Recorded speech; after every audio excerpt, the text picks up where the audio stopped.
corticospinal tract, pyramidal tracts, and corticobulbar tracts. Both these groups are concerned with descending tracts. That means descending tracts are divided into two groups, corticospinal tract and corticobulbar tracts. When we discuss peculiarities of corticospinal tract, these are the nothing but output from cortex. That means output from motor cortex that are corticospinal tract. These are the only tract having direct connections with alpha motor neurons and neurons of motor cranial nerves. These are developed only in higher animals.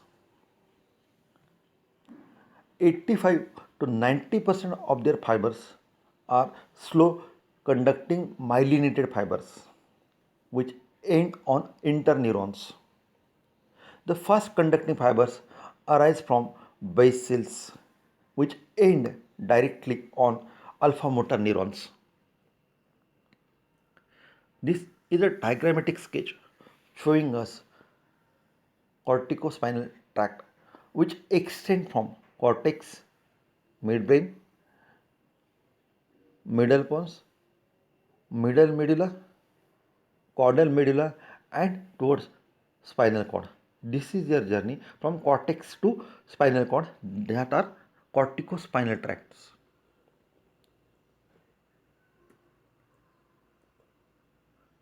When we see their origin, they are mainly originated from primary motor cortex, area 4.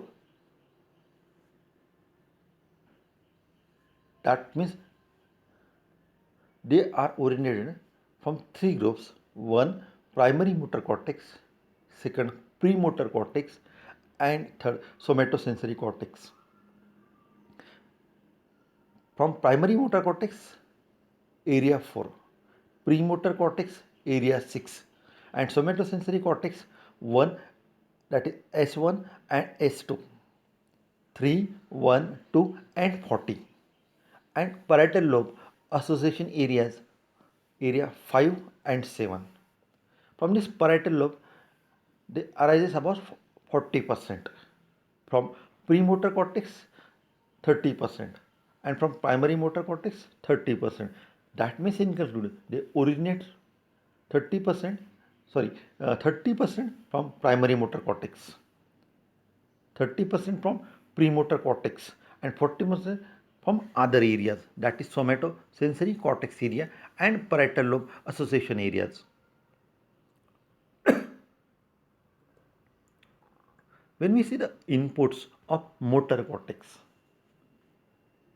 somatosensory, visual and auditory cortex, motor cortex of opposite side, thalamic sensory nuclei, basal ganglia and cerebellum through thalamus, and intralaminar nuclei. These are the inputs of motor cortex.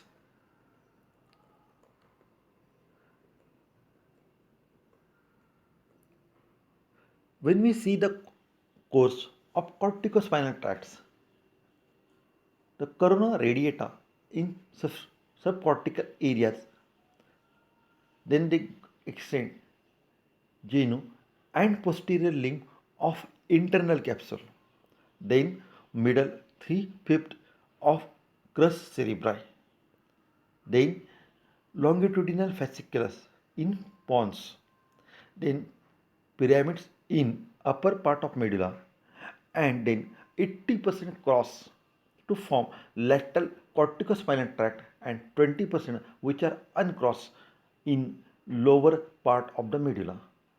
Here they are divided into two, that is 80% crossed and 20% are uncrossed.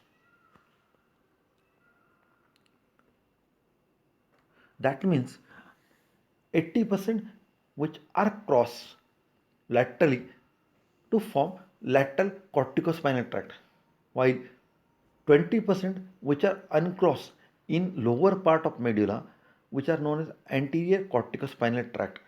That means this corticospinal tract that arises from the cortex. When we see that arises from cortex, means from primary motor cortex, premotor cortex, and somatosensory cortex.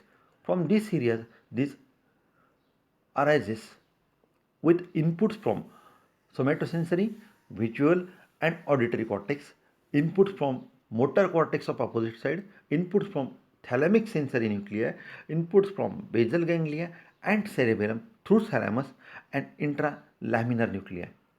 Now from this extend in subcortical area, that is corona radiata. From corona radiata, the journey starts toward the internal capsule, then crus cerebri, then longitudinal fasciculi, then in upper parts of medulla, pyramids, and at lower part of medulla, this divides into two groups, cross and uncross. The cross, which are 80% fiber, form lateral corticospinal tract, while the uncross, that are 20%, form anterior corticospinal tract. When we see their termination at cervical region, thoracic region, and lumbosacral region respectively. At cervical region, they terminates about 55%. At thoracic region, they terminates about 20%. And at lumbosacral region, they terminates about 25%. The 50% fibers directly descend in anterior white column without crossing in medulla. These are direct ventral or uncrossed corticospinal tract.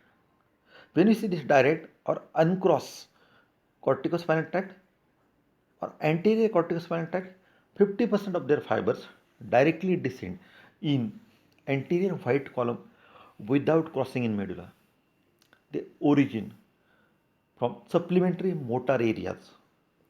They extend up to the mid-thoracic level, while their termination is seen on the interneurons of the same side or of the opposite side, and their function is to control of axial muscles on both sides. This slide very clearly mentions the details summary of anterior corticospinal tract, which is also known as direct corticospinal tract or ventral corticospinal tract or uncrossed corticospinal tract or anterior corticospinal tract. Their origin is seen from supplementary motor areas. They extend up to mid thoracic level. Their termination seen on the interneurons of the same side or of the opposite side, and their function is control of axial muscles on both sides. When we see corticobulbar pathways, this we'll see in our next presentation.